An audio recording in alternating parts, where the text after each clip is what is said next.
Entonces, amados, vamos a continuar ministrando. El Señor nos ministre como Él quiera hoy. Tenemos un buen tiempo ya eh, hablando del castigo del pecado. A mí se me quedó ese pensamiento de ese teólogo de Rutín, que él decía, si hay un atributo de Dios, que Él es santo, son de los atributos de Dios. Pedro le llama, el apóstol Pedro, las virtudes. Y Él es perfecto. Pero un atributo hermoso de Dios es la justicia, hermanos. Él es justo. Entonces, el pecado merece cualquier violación, merece un castigo. El que viola esa justicia. El problema de la violación y la ley, hemos estado explicando, es una expresión, es la expresión más hermosa y perfecta de la justicia de Dios. Él, a través de la ley, el gobierno y expresa su sentir y su justicia. La ley es una expresión de la justicia de Dios. Entonces, como Él es justo, el castigo Él no puede conciliar ni transigir con el pecado. El primer pecado sobre la justicia de Dios, cuando Adán y Eva, nuestros primeros padres, ese se resolvió porque se devolvió esa justicia a través de Cristo, y por eso es que vamos al cielo. Ahora, los pecados generales se resolvieron en la cruz también, el de la muerte espiritual, el de la muerte física. Yo siempre lo he explicado aquí. Eso fue en la cruz ya. Cuando Jesús dijo consumado es, Él terminó su obra en la cruz. Nada le faltó. Y eso quiere decir la palabra consumado. Todo está hecho. Pero entonces la muerte física fue destruida. Pero según la tesis de Pablo, todavía no ha sido eliminada. Fue destruida en la cruz. Yo le llamo a eso que por decreto fue destruida, pero no ha entrado en vigencia. Va a entrar en vigencia cuando Cristo venga, pero ya fue destruida. Por Él nos dejó esa muerte física. Todos vamos a pasar. Eso fue un castigo general para todos. Hay castigo como iglesia. Dios puede castigar a una iglesia por una desobediencia o un pecado a la iglesia como local. Yo lo he visto en el caminar con Dios. Castigos personales. La palabra dice: el que más Dios le da, más le demanda. Los castigos, vamos a poner personales, en esta congregación, no es lo mismo que para ustedes. No están conmigo, no se me duerman, que los días como hoy dan mucho sueñito. Un ejemplo, ese pensamiento de la Biblia de Dios, al que más Dios le da, más los demanda. No es que tenemos más privilegio, pero el castigo para el líder, un anciano, no es igual a una persona que no sea anciano. Se le demanda más a él. Se le demanda al anciano de la iglesia más fidelidad, más integridad. El castigo que Dios me da a mí cuando yo cometo algo, no es Dios conmigo. Yo lo he visto en mi vida personal, conociendo a Dios. Como dices ayer, Él nos llamó para que los conozcamos, le creamos y entendamos. No es igual a mi esposa, y es mi misma carne, pero no es igual porque yo lo veo. A mí es más severo. Dios ha sido más severo conmigo y con mi esposa, porque yo estoy aquí al frente. Eso hay que entenderlo. En las iglesias yo he notado que, y más esta iglesia moderna de la prosperidad, del par de sufrir, eso no se está practicando en las iglesias. Pero, y diferenciando siempre una prueba, a mí hay que pasarme a prueba siempre. Y a ti también, para que sea humilde y manso y lleve la imagen de Cristo, porque eso no se aprende en el diccionario. Cuando uno es muy autosuficiente, solamente con la prueba es que se me va eso, cuando me pone a depender de otro. Como lo dijo Jesús a Pedro: ahora tú te ciñes, va a llegar un tiempo que él murió de ancianito, que te va a ceñir otro, aunque fue crucificado. Dicen historiadores, eso no se sabe bien, pero lo dicen, que fue crucificado con la cabeza como Cristo, pero él con la cabeza para abajo. Pero entonces el castigo para un líder, los líderes de la iglesia, es más severo que los del pueblo. Como David, que era rey en Israel. Los castigos de David fueron severos, las desobediencias de David, él la pagó. Yo he visto castigos como congregación. Una vez que ahí ellos fueron muy sinceros, yo conocí una congregación que se habían obstinado en el pecado de desobediencia. Hay pecados que son de lascivia, pero un pecado mío terrible puede ser de desobediencia. Hacer cosas que Dios no me mandó. O hacer o algo que Dios me mandó y yo no hacerlo. Eso es desobediencia. Entonces, pero esa congregación en New York, ellos fueron muy sinceros. Dios les dijo, yo lo voy a entregar a ustedes. Lo entregó al ceso, ese tremendo castigo. Dios puede entregar a una persona, entregarle la misma debilidad cuando estaba en Egipto. Y eso es terrible, terrible. Ejemplo, el trato que Dios tiene con una persona que lo haya honrado en la iglesia y no sea condescendiente con esa honra, o alguien que está aquí en el altar. Por eso que yo siempre le digo a los hermanos, si usted está en el altar, tiene que ser ejemplo. No puede venir un día de culto y que no te vean ahí, hermanos. Porque entonces, porque a mí, oye, ¿por qué? Porque eso es una desobediencia, porque usted tiene que ser ejemplo. El anciano de una iglesia tiene que estar en todos los cultos, a excepción que esté muy enfermo o que tenga una diligencia, ahí sí. Pero en su casa, viendo canales y no estar aquí un día de culto, está descartado como anciano. Por eso a los líderes en una iglesia es mucha honra, pero se les exige más. Y Dios también le exige más. Los que adoran aquí no pueden dejar de venir al culto por cualquier cosita, porque nos daría vergüenza. A mí me da vergüenza que alguien que no está aquí arriba, que está ahí sentado, que venga a todos los cultos, y el que esté aquí arriba, que no venga a los cultos. ¿Con qué autoridad le va a enseñar? Si yo soy pastor aquí, yo soy el supuesto ser más fiel que todos, porque yo debo de ministrar con ejemplo. Y así, cuando desobedezco, los castigos míos y de los líderes son más severos. Al que más se le da, más se le demanda. A mí se me demanda mucho. No te va a aplastar la demanda, pero es que Dios trabaja así. Entonces su naturaleza es la justicia. Y el castigo, en realidad, tiene muchos propósitos. Cuando Dios castiga a una persona es para enseñarle y formar un carácter. Pero también el castigo y la justicia y las leyes en la humanidad te ponen a las personas cuando cometen algo, lo restringen para que no lo haga otra vez. Que mayor justicia, mayor ley en las naciones, menos criminalidad. Usted lo ha visto en las estadísticas. Mientras más libertad, mientras no se castigue el pecado, la delincuencia, las violaciones a las leyes, más crímenes hay. Entonces el castigo también en las naciones lo usan como un freno. Las personas se abstienen y yo no voy a hacer eso porque ese no debe ser la motivación de un cristiano maduro. La motivación, yo le he dicho aquí que no, es para no ofender a Dios, pero el castigo disminuye las maldades y las iniquidades en las naciones.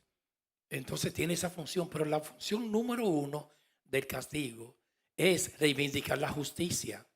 Y Cristo, con su sacrificio, la reivindicó. Se pagó, había una deuda con la justicia, pero no la pagó usted ni yo. Por eso somos salvos por gracia. Esa deuda, con ese sacrificio vicario y expiatorio, que fue ese grande ese día, en la cruz del Calvario, cuando Cristo dijo, consumado es, Él la pagó y nos libró de la ira venidera, de la condenación del pecado, del juicio venidero. Ya nosotros somos absueltos en cuanto a la justicia de Dios. Se nos imputó su justicia a través del sacrificio de Cristo. Ahora, los pecados a diarios que cometamos, Él nos va a castigar, porque el Padre al Hijo que ama disciplina. Los castigos sirven como freno para que yo no lo haga más. Los castigos sirven como disciplina. Yo he visto jóvenes que se han criado sola y solo, sin la tutela y la autoridad de los padres, y ellas se lo a lo primero se gozan porque le dan rienda suelta a la carne, pero después se lamentan. Digo, ay, si yo hubiese tenido una autoridad, hubiese sido una profesional, hubiese sido mejor mujer.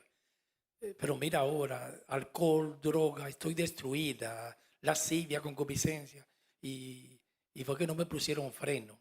Yo mismo en mi vida personal me gusta ser práctico. Cuando hubo un momento, yo me crié en un barrio muy malo en República Dominicana, pero a nosotros, la crianza de nuestros padres, Él nos castigaba. El castigo tiene tremenda función, ¿verdad? Y, esos castigos nos ayudaron a no ser delincuentes. Pero seguro que si yo no hubiese tenido una disciplina que me crió un barrio tan malo de mis padres, yo le tenía temor a mis padres, porque me castigaban. Fueron unos padres, eran cristianos, y más el papá era bien recto. Digo, usted me llega aquí a las 10 de la noche, tienen que estudiar. Y él ponía ley en la casa. Y cuando miro hacia atrás, si yo me pongo a pensar en ese barrio mismo que yo me crié, si Dios no hubiese usado esos padres castigándome, yo hubiese sido, sabrá Dios quién hoy en día. Claro, Dios se me reveló, pero de muchas cosas el castigo me libró, porque iba a estar en la calle y discoteca, bailando, pero en mi casa me pusieron disciplina. Hubo un momento que a los 21 años yo cogí un poco la calle porque ya mi padre me dejó y yo también me lamenté de eso. Ahí ya yo empecé a ir a discotecas con mi otro hermano que yo le llamaba el tercio. Y entonces, pero ya mi padre un día yo amanecí fuera de la primera vez a los 22 años, yo recuerdo. Y llegué asustado a mi casa y mi padre me estaba esperando en la puerta de la casa. Y yo llegué así. Y él me paró. ¿Dónde tú estabas? A las 6 de la mañana. Y él me dejó. Me dijo, ya me voy a desentender contigo. Y yo digo, ay, no debió dejarme. Yo me lamenté. Me puse contento como joven. Pero digo, si mi papá no me deja y me pone más freno, me evito muchas cosas. Eso es hermoso, el castigo por eso. Por eso el padre al hijo que ama disciplina. Y en esos días cuando yo vi que él me dejó y ya no se metía conmigo, porque ya yo trabajaba secularmente y él me decía, tú eres un hombre, pero debió de seguir con la disciplina, por lo menos mientras viva con él. En las casas hay que poner leyes también y poner un orden, ¿no? Mientras usted viva conmigo aquí, a tal hora tiene que estar, me va a respetar esto y aquello. Y eso ayuda mucho a los seres humanos. A mí me ayudó bastante el castigo de mi padre y la disciplina, como también me afectó bastante cuando él me dio libertad, porque no estaba en condiciones de tener libertad. Me hubiese evitado muchos tropezones y sembrar en muchas áreas que sembré, etcétera, etcétera. Y esa es una función hermosa del castigo. Por eso es que Dios, Él no castiga cuando cometemos esos errores. Y las naciones, mientras más rígidas son las leyes, menos delincuencia, menos crímenes hay, más respeto. Hay una nación como Japón, amado, que usted puede dejar una compra en la puerta de la casa. Puede ir al supermercado y al otro día se le olvida algo y la deja afuera y aparece ahí todavía la compra. Todavía, ¿quién pensó que cuando llegan los delivery, los artículos que uno compra en las tiendas y lo dejan en la puerta, todavía en mi casa han pasado artículos ahí el día entero y nadie se lo lleva? Vaya Camden, perdón, no quiero menospreciar. Una área muy mala, se lo llevan inmediatamente. Ahí en Manhattan, donde yo vivía antes, hasta un delivery, una pizza, se llevaban la pizza.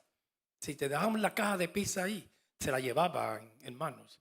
Y eso hace la delincuencia y la corrupción. Pero es hermoso cuando hay justicia, hay ley, se castiga la maldad, la iniquidad, los actos delictivos las naciones reposan porque hay paz, como pasa en muchos países en el medio asiático, que te encuentras con una droga y es fuerte, son severas las leyes, y robando también. Y han disminuido en esas naciones los robos, como en el Caribe, tantas delincuencias y corrupción en los políticos, los gobernantes. Entonces, continuando con el estudio, como su naturaleza es un atributo de Dios, es la justicia, y así Él se revela en la Biblia, un Dios perfecto, santo. Me llega este pensamiento antes de ir a la palabra, vaya buscando Salmo 119, Salmos capítulo 119, versículo 137. Ahí me llega un pensamiento, hermanos. Yo no sé si a usted le ha pasado, usted ha visto, pero la mayoría de las iglesias no se miden por moral o por integridad. Hasta el día de hoy yo nunca he visto eso. ¿Cuántas personas serias hay ahí? Fieles, honestas. Y deberían de medirse así. Las iglesias se miden por cantidades. No, si es pequeña, esa iglesia no sirve. Si tienes muchos miembros, esa es una iglesia mega y entonces es grande. Y así está más cerca del cielo que el otro. No porque tiene muchas gentes. Inclusive a mí una vez una hermanita que no está aquí, ella me dijo a mí, pero ese pastor le parece una secta, está rara, porque yo no veo mucha gente ahí y la gente no se cae.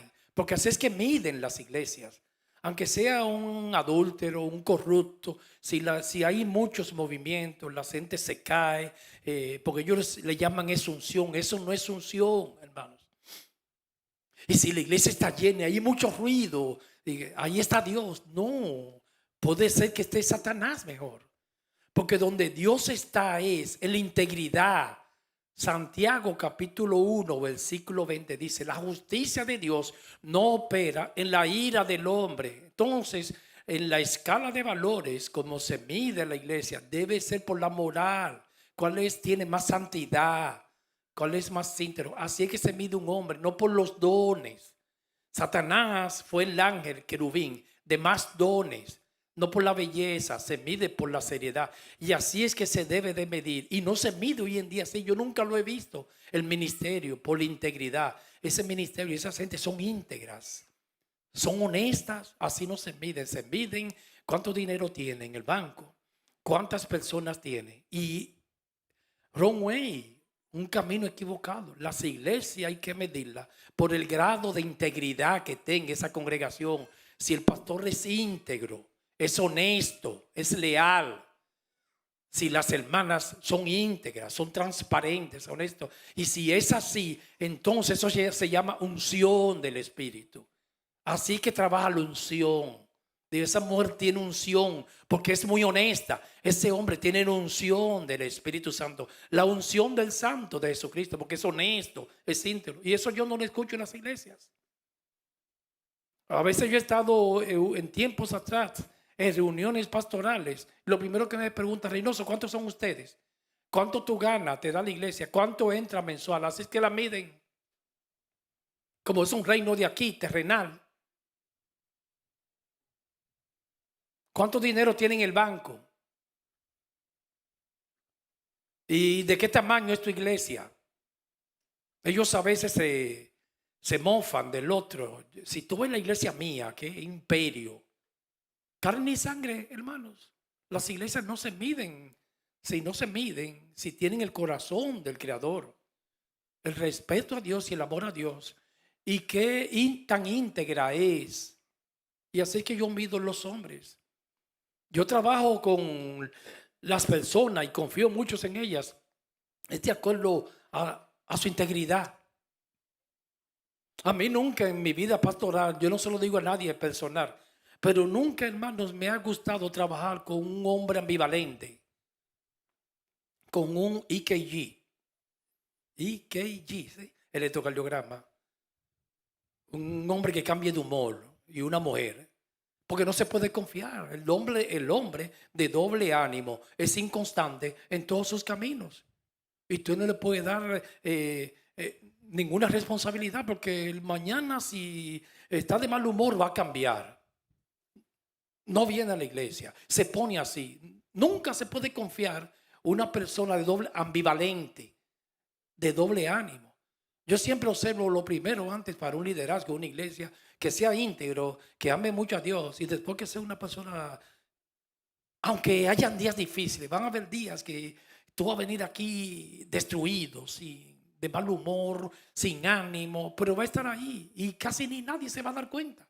Yo debo ser el mismo en todos los cultos, aunque esté destruido. Yo he tenido momentos que he venido aquí hasta destruido, un dolor de cabeza. Y el mismo, como los adoradores, yo siempre le digo así, sean los mismos.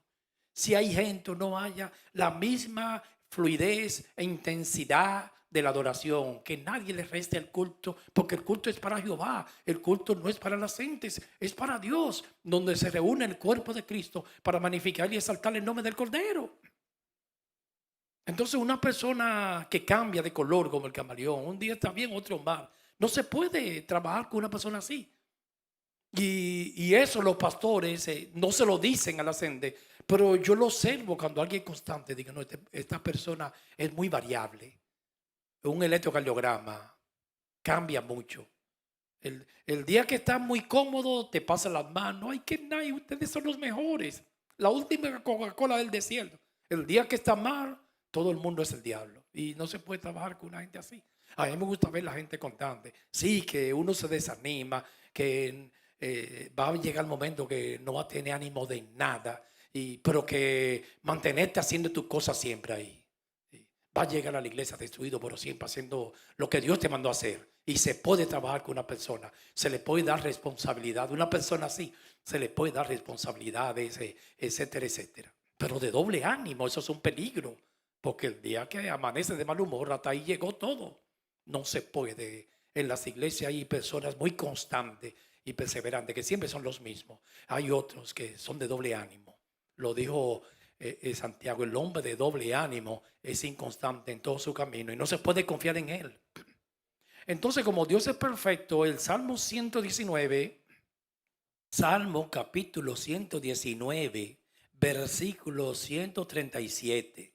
119, versículo 137.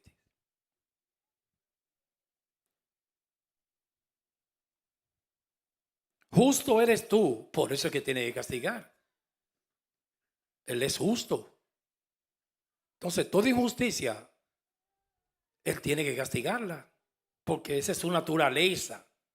Como yo siempre repito, estoy repitiendo en estos estudios, la expresión de su justicia es la ley, hermanos. Tú eres justo, Dios. Él no puede tolerarle una injusticia. Las iglesias, el grado de justicia hay que evaluarla por ahí, no por gentes. Oh Jehová, y rectos tus juicios. Y el fundamento del trono es justicia y juicio. Y aquí dice el salmista que tus juicios son rectos porque Él es justo y lo va a hacer con justicia.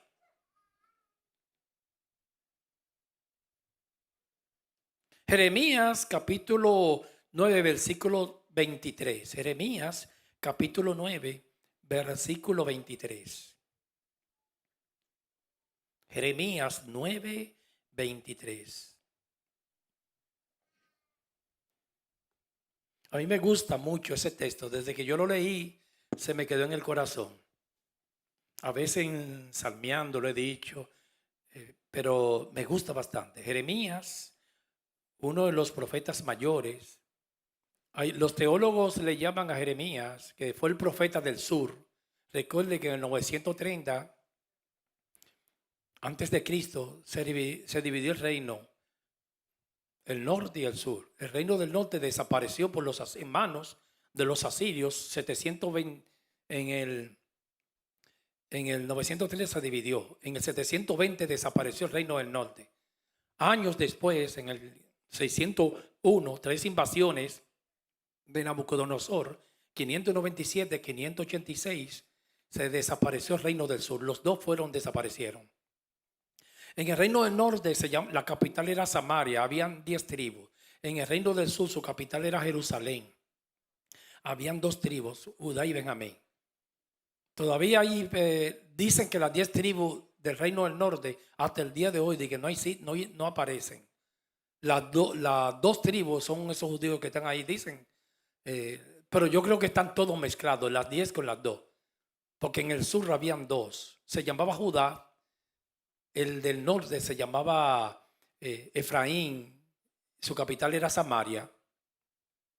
Entonces en el norte habían 10 tribus.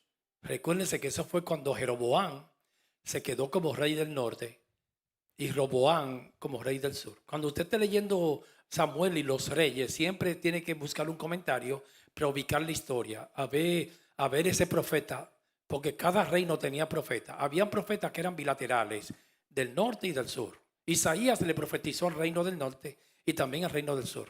Pero habían profetas que nada más eran del norte. Entonces siempre tiene que ubicarse en qué fecha profetizó, etcétera, ese profeta, valga la repetición, porque eso es estudiar la Biblia siempre. Entonces en Jeremías era un profeta del sur, como Ezequiel era profeta, lo llevaron cautivo a Babilonia. Dios usó a Jeremías en Israel. Ezequiel fue profeta en Babilonia en la cautividad. Así que Dios trabaja. Llevó el pueblo cautivo por Nabucodonosor y llevó un profeta hermoso, Ezequiel. Y Jeremías se quedó en el reino del sur. Los teólogos le llaman el profeta llorón, porque él anunciaba el cautiverio de Israel, que eso duele y nadie lo quería, porque una profecía así cualquiera se incomoda, como la palabra de nuestra hoy en día, que es muy fuerte y es para la iglesia. Se incomodan porque nadie quiere, con este espíritu epicureísta y hedonista, no quieren que le hablen de castigos a la gente, hermano. La gente está en su concupiscencia lasciva y lo que menos quiere escuchar la palabra castigo. Es como Drácula a la cruz. Entonces Jeremías, pero para mí Jeremías no era llorón nada, hermanos.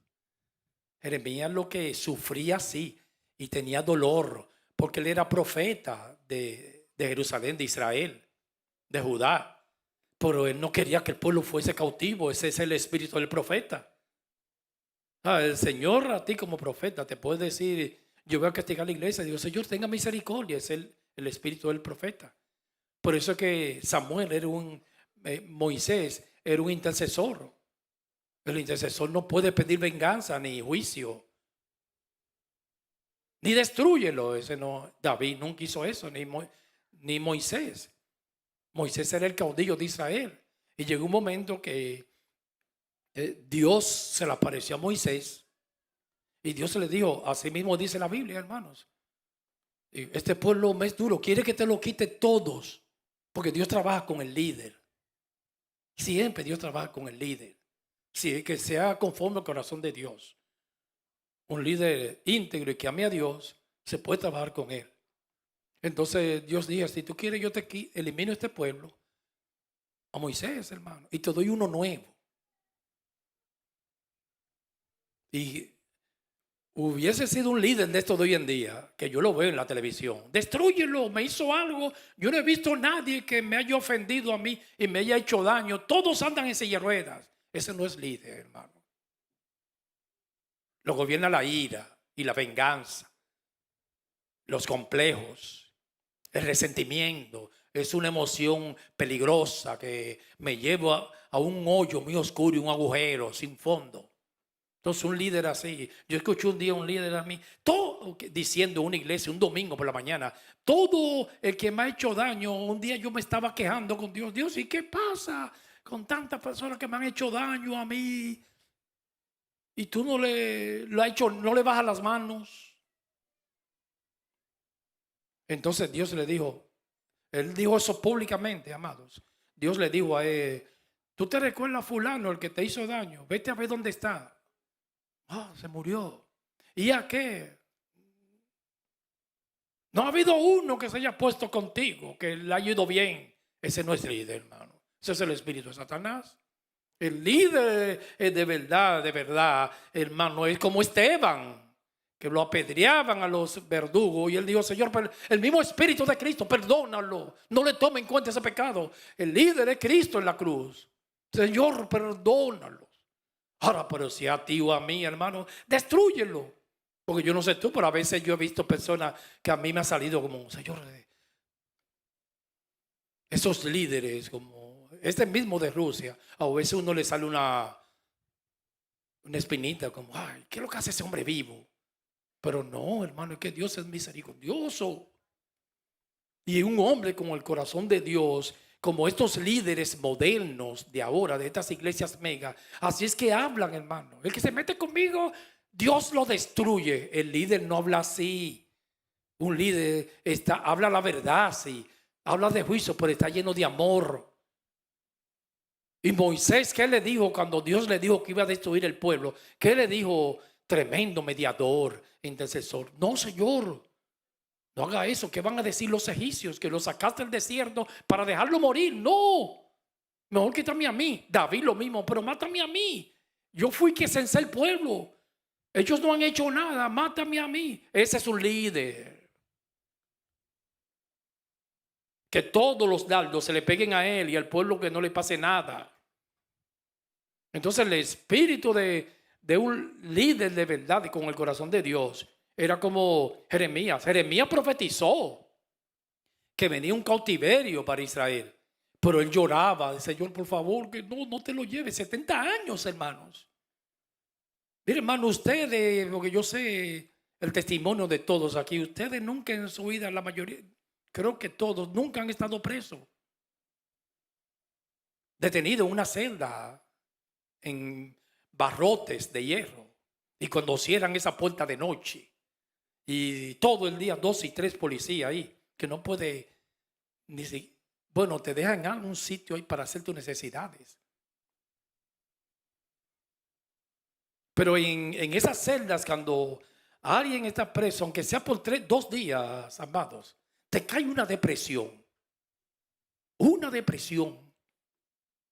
Ahí las personas que son sanguíneos, que siempre están alegres y moviéndose, se le quita todo el deseo hasta de vivir.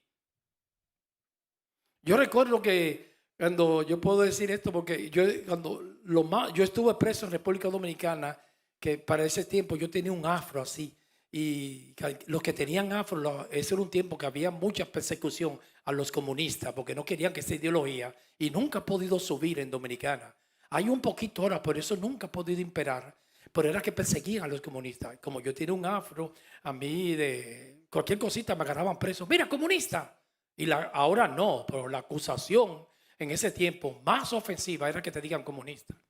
Y cuando nos llevaron por el afro y me habían acusado de algo, porque fue una bomba que tiraron a un sitio, no fui yo, y me acusaron a mí. Bueno, duré 3 días preso ahí.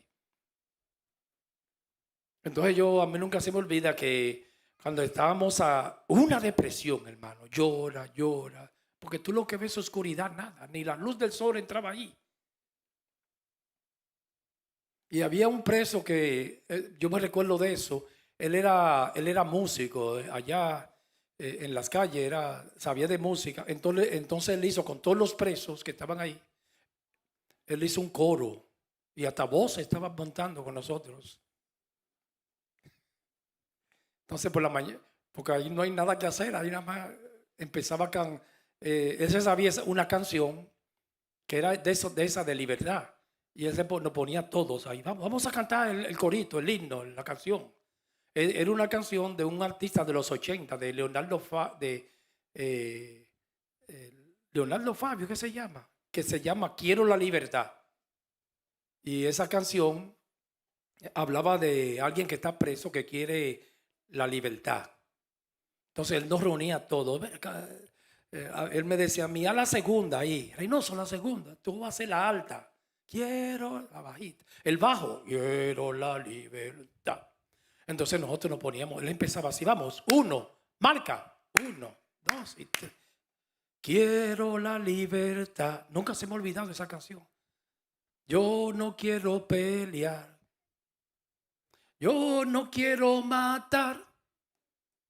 Yo quiero vivir en paz. Y todo el mundo a llorar. Deja de estar llorando y canta, que esto es para grabación, que vamos allá afuera el día que nos suelten. Y todo el mundo a llorar. Quiero la libertad. Porque son bautizados el detenido con una gran depresión, esos castigos de las cárceles. Y eso es terrible, hermanos. Y Jeremías, cuando él escuchó la palabra cautiverio, que es encarcelarte en una cárcel grande, pero el cautiverio, Cuba es una cárcel, hermano, bien inmensa, diferente a la infraestructura de las otras, pero es una cárcel. Usted no puede hacer nada y está preso. Babilonia para Israel era una cárcel. Y por eso era que se deprimía Jeremías, porque tenía el corazón de Cristo. Él no era llorón, como dicen los teólogos, falso y mentira de toda falsedad. Es que él le dolía, digo, oye, pero el pueblo de Dios caerle en manos de este verdugo Nabucodonosor. Y para allá se llevaron a Daniel, a Misael, Asael y Azarías. Misael, Ananías y Azarías, corrijo, que fueron los nombres hebreos, Sadrach, Mesach y Abednego, los nombres de los caldeos. Entonces cualquiera llora. Ese era profeta. Dije, no, Señor. Y le decía al pueblo, arrepiéntanse para que no vayan cautivos a Babilonia. No fueron 1 año, ni 2, ni 3 meses. 70 años, hermanos. Esclavos en Babilonia. 400 años de esclavitud en Egipto. Y Jeremías sabía la historia y tenía todo eso fijo en la mente. Dijo, Dios mío, pero no cogen cabeza. No aprendieron con la esclavitud en Egipto, bajo el látigo del faraón, con 400 años. Ahora van 70 a Babilonia. Y ya el reino del norte se fueron en manos de los asirios, unos paganos. Y por eso él lloraba, no que era un llorón, que le dolía. Tenía el corazón de Cristo, Jeremías. Tremendo profeta, hermanos. Eran privilegiados cuando a usted en una congregación, en el liderazgo, te ponen hombres conforme a su corazón. El pueblo es privilegiado. Porque tiene de quién aprender. A Judá le dejaron la nata de los profetas. A Jeremías y en parte Isaías. Quieren más de ahí. Por eso es que yo siempre he dicho, cuando yo me pongo a observar, porque los hombres son hombres, no se pueden adorar, pero son regalo al pueblo, amados. Cuando son hombres conforme al corazón de Dios. David fue un regalo a Israel. Fueron bienaventurados que le dieron un rey como David. Saúl era una ofensa para Israel. Un hombre completamente que no tenía el corazón de Dios.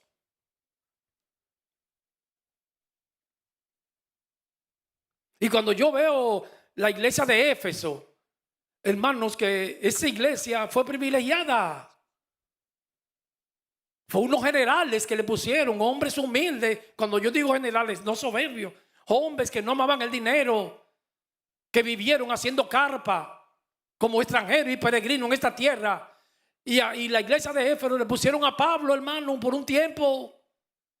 Duró varios años en Éfeso. Y cuando se fue le dejó otro general, a Timoteo. Privilegiada en esa iglesia, porque se parecen al papá, a excepciones de algunos. Cualquier iglesia que le den un hombre conforme a su corazón es una bendición. Yo siempre en mi vida ministerial anhelé tener un pastor conforme al corazón de él y no lo tuve. Me consideraba huérfano porque eran avaros todos. Amaban demasiado la plata. El único que yo consideré mi pastor era cuando yo era un niño para eso. El señor Race, un hombre lleno de amor, y murió. Era un concilio grande, los templos bíblicos, y murió sin nada. Porque se despegó, desprendido, y yo aprendí eso de él. Fue por estos hombres de ahora que usted va a aprender a desfalcar la iglesia, a sacarle el dinero. Como decía William Tyndale, piden dinero para todo, para los bautizos, para las bodas, para los cumpleaños, para los entierros, piden dinero, para las indulgencias. El párroco corta, el vicario esquila, el sacerdote rapa y el fraile rasura. Solo falta un carnicero para que le quite la piel. Piden dinero para todo. Una persona así no puede ser padre espiritual de nadie. Y yo aprendí con ese señor. Lástima que no lo aproveché porque era muy joven. Tenía 19 años. Pero de eso hace como 50 años, hermano, como 45.